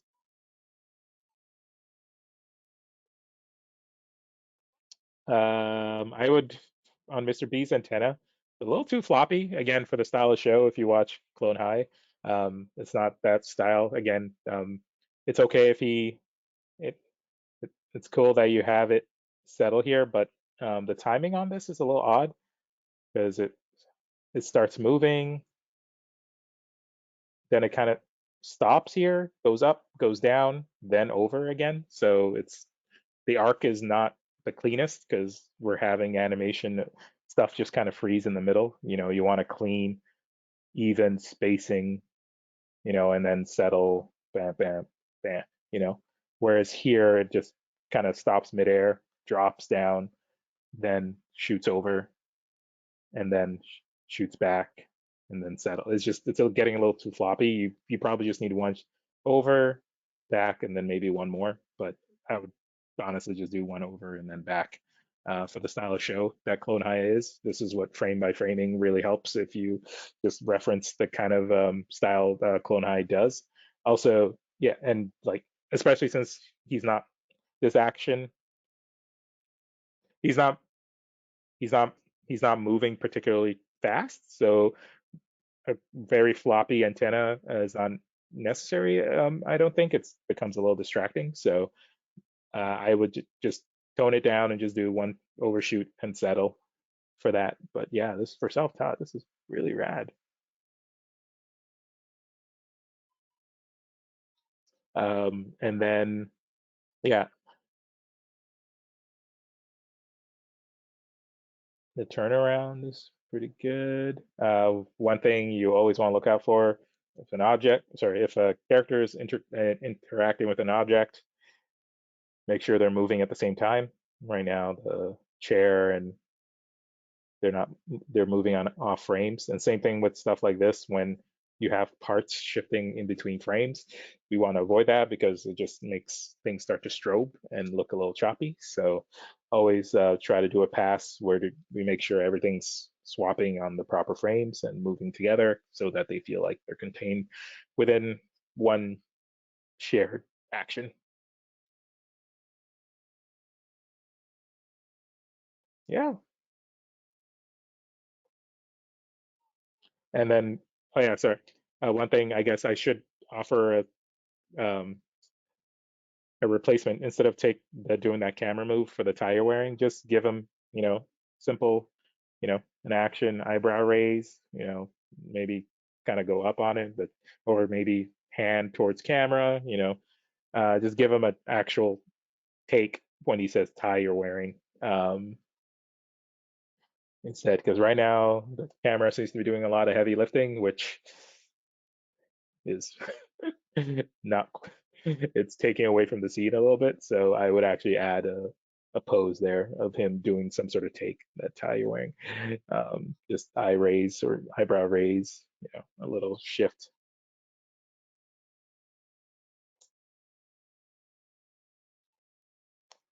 But yeah, and just watch the head here as he's settling. It kind of, again, right here, if you flip between here, head goes down, which is fine, but then it pops to the left and then back up, which makes things look a little jerky. You want your settles to really flow. So either it's settling this way, with an arc, even if it just settles down, that's fine. But try to avoid these kind of pops where um, a character's settle moves one direction, then quickly shifts back another direction because that makes it really, really pop. So always think about your arcs, how you settling things down, whatever. There's a million arcs in animation. So really think about what is my arc and then just follow it. So avoid these things where characters move in one direction and then just suddenly pop another direction. Then that will 100% guarantee cleaner animation and less revisions. But yeah, really good for self-taught. Would the person have any question to follow up with that? Oh, you're muted, Lindsay. I don't think this person's in the chat. So Okay. Well, they will hopefully see in the recording. All right. How can they get any worse? Take a look around you. All right. Oh yeah, this one I think I get feedback on the Discord about it. So one thing I will before I start covering the shop, when it comes to a lot of shows and working, I guess going from being a student and working on shows, as a student you're experimenting and you get to try out a lot of different things. One thing I will say that will probably give you better chances of being hired is really, and I mentioned the last one, making sure your character feels like a solid object. So animate things, not that everything has to move at the same timing, but at least they need to feel connected and not moving separately. So I'm not sure if this is the same version as what was on the Discord, but so things like broken connections, that is a big red flag. You this always want sorry, to. Just so you know, this is the updated version of the one that was posted. Okay, cool. All right, that's good. So one thing you really want to focus on is broken connections. It's something you'll always be called on it. You want the character to feel like a fully fleshed out drawing. So this is what goes from, because we call our style cutout animation because it's more or less a puppet that we move around and cheat to make it look like a fully fleshed out hand drawn object, I guess, for lack of a character. Sorry, I should say character. They are not objects. They're living, breathing characters. So the number one note you'll get starting off in the industry is always broken connections. I was insanely guilty about it. I still am. But yeah, broken connections is always the first thing. So we really try to, redraw, shift things into place so that you have a fully fleshed out pose. And the other thing, as I was mentioning in the previous one, try not to have too many parts moving in between frames.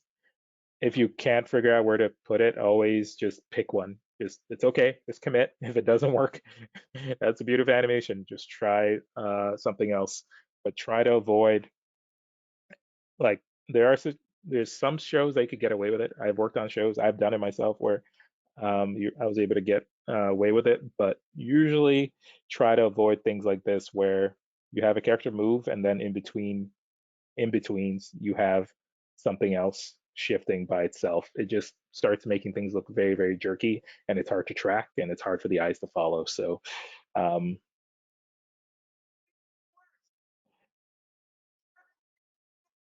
so uh, so that also goes. So something like his wings here, they're kind of tweening on their own throughout the shot, so they don't look planted. So let's really try to just figure out an anchor point for those wings. Peg them to his torso, so they rotate and move with him. But yeah, something like this, it becomes very distracting because it's shifting throughout the shot, and they don't really add to the action per se. So yeah, just yeah, he's not flying or anything, so it's fine. Just peg him to his torso, and they could just live there living their best life. Also, there's some line issues here. It looks like the wing is sliding between the hand and the arm. So try to avoid things like that. Layer things. You take that extra, time to do a QC pass, as we like to call them, quality check pass, so that things don't layer oddly. And same thing here. These hand swapping drawings, you always want to swap. One really good tip when you're working with cutout animation is do your drawing swaps when things are moving, right? Especially during the biggest movements. So here, for example, the hands just swap and the arms aren't even moving yet. So this is a time where even if you just want to move the arms preemptively by themselves without moving the rest of the body, we wouldn't really notice if it was just one in between. But start moving the hands, sorry, the arm. If you're going to swap these hands that early, I probably wouldn't. I would start easing out. If you're looking at your timing chart, start easing out. So this is your first eat out. So start rotating, the hand up. Keep it with the old drawing there. These drawings that you had here, start rotating a bit again, just to lead your eye because you're leading the hands up. So start moving those arms so that, because any kind of swap like this without movement, it becomes very jarring to the eye. So try to avoid those. It's and it's especially, yeah, so because you have it here, so there's nothing saying that you can't swap these hands later. So I would just swap them on this drawing instead, or you start moving these arms preemptively, whichever feels right to you. um,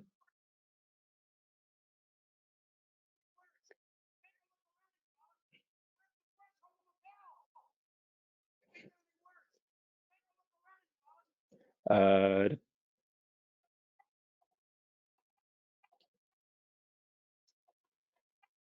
so these so I'm just going to go from pose to pose and just kind of do some tweaks to some of the poses. So for example,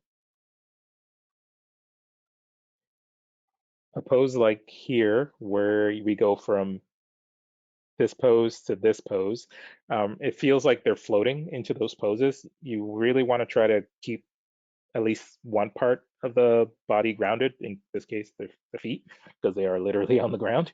So we would probably lower, you know, so I'm just gonna, where's, yeah, okay, it's right there. So these feet should be a bit lower and just lower this entire pose to match so that he's essentially, it'll look like he's turning, right?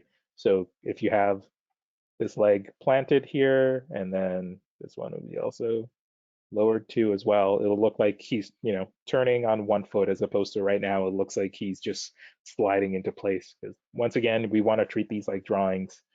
And one thing that could, I think, would really be helpful is if you went over, literally go through all the main poses of this shot and add a peg, add a blank drawing of some sorts, and just redraw those poses. Redraw those poses with the feet planted, and it will be like night and day, just the structure that's added to the shot. So, because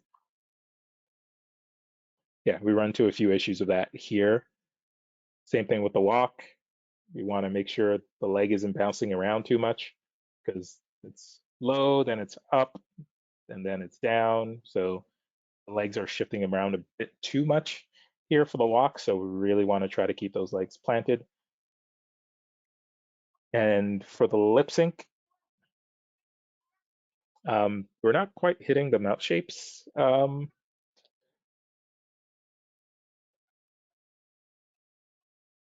Yeah, because he's saying take a look at you, but right now we're seeing an F mouth here, so they're not quite the right mouth shapes. One thing I would recommend is if you download some clips and frame by frame of your favorite show. Like this seems like a very like cartoony show, so anything you can think of in that vein. So SpongeBob, any kind of really cartoony rubber hose kind of show, and kind of frame by frame the lip sync, because we're not quite hitting the mouth shapes on here. And lip sync is definitely something that the more you do it, the more you kind of get closer to what you want to hit.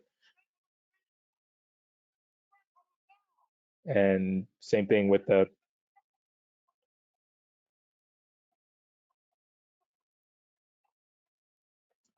so for the threshold of health, we're running into, you have animation on twos, but it starts going on ones here, which again, it throws off. You kind of want to stay consistent. We do go between ones and twos in animation, but we usually use ones for like a really fast action because you're doing a wipe, for example. But this seems like a style that would be you could get away with everything on twos. So this section I would redo and put it on twos.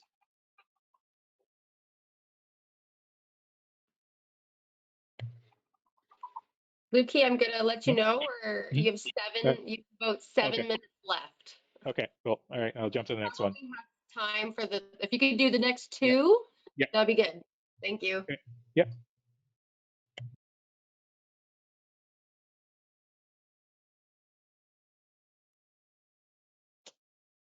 Okay, this is good.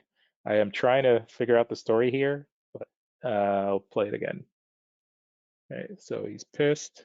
He flicks back his hair. Oh, I see somebody I could go beat up, and now I'm gonna go do it. All right, this is pretty good. Like the walk cycle.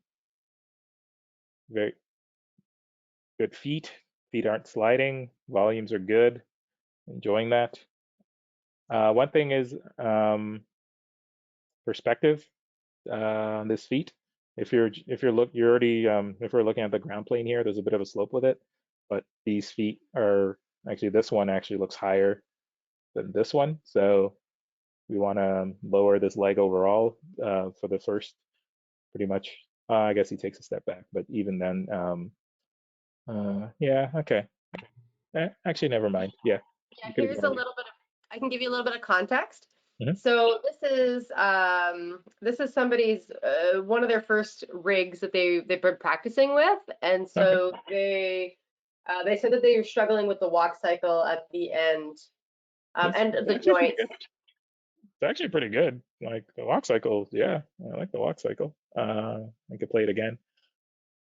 Yeah, the only thing like perspective here. So these arms, again, if we're kind of judging by the, the perspective of the background, you want, if the lines are starting to go up here perspective wise, this arm should be up a little higher. So I would just raise this, if we're going to draw through here, just raise this back arm a little bit just to work with the perspective.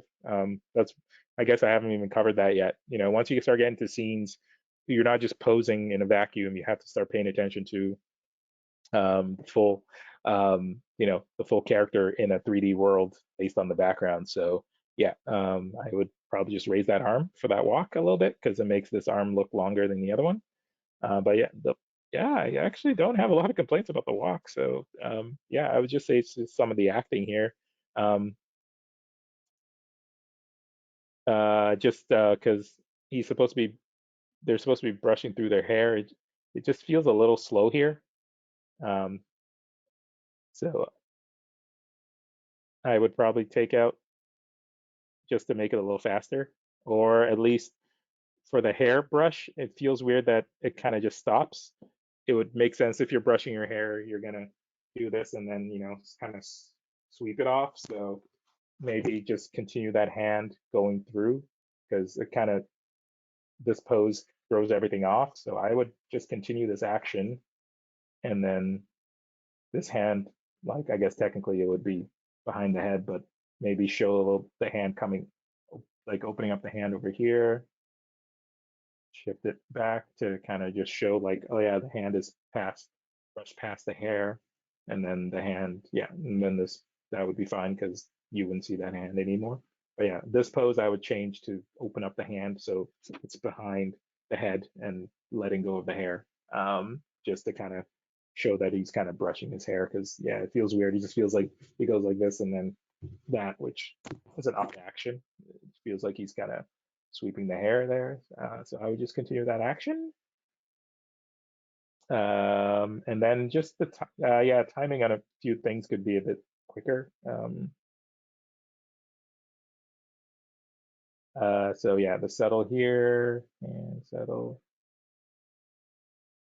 So I'd probably, the jump between here and here is pretty big, so I'd probably add a bit more in betweens to ease this hand into place.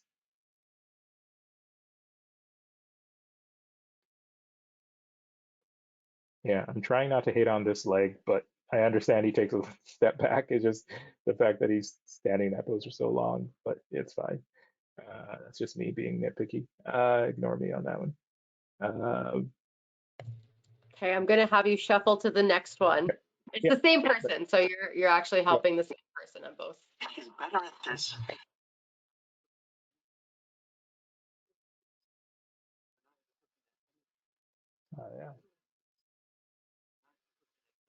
yeah, yeah. It's looking good. One thing I would say is, again, try not to move things in between keyframes because it's starting to strobe. It's very soft, which is,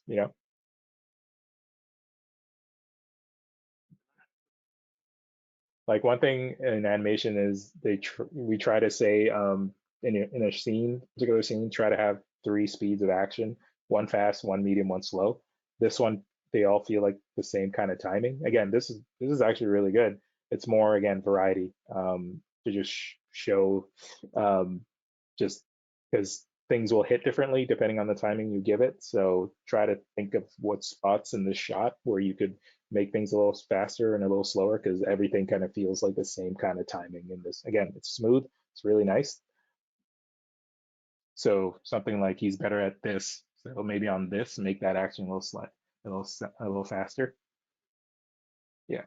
So again, it's just a matter of, like, I would just hold him in. So here, when the arm is coming up, just ease into this maybe. Like if you're going to take out some in betweens, take out some of these ease outs, and then you could use that time here to kind of ease into this pose here a little bit. So this is a slower action, and then kind of holds in this pose a little bit, and then snappier on here and less in betweens on this action. Again, just variety. Overall, is a good scene. Again, just variety will help sell it to make it a bit just more varied and yeah. Same thing with this, breath here. Yeah, no, it's looking really good. Yeah, no complaints. I would just, yeah, try to vary some of the timing a little bit more. And yeah, lip sync, tweak the lip sync a little bit so that it's not moving in between keyframes.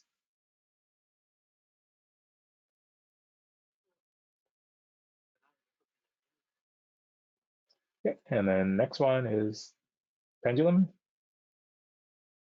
Oh, I miss school. All right. I added this one because I actually wanted you to maybe help people that are working on their fundamentals like this. How would you reimagine an assignment like this? Like, how would you put this into an animation for a demo reel? Because when we watch demo reels, we don't want to see projects like this, but we want to see this stuff applied in a demo reel. So that's kind of why I wanted to put this one up in here. It was more to see if you could give an example of where this could work. Yeah, like just any kind of. Oh, wow, I just realized my microphone's really far from my. I hope you guys have been able to hear me. My microphone's Oh, really you far. were totally fine. We could hear you Okay. perfectly. Yeah. Okay.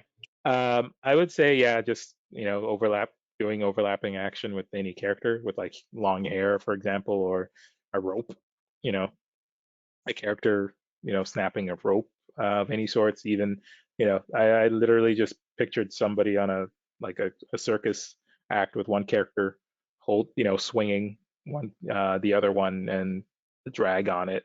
So yeah, just any interaction with one character leading an action and then something having to follow through.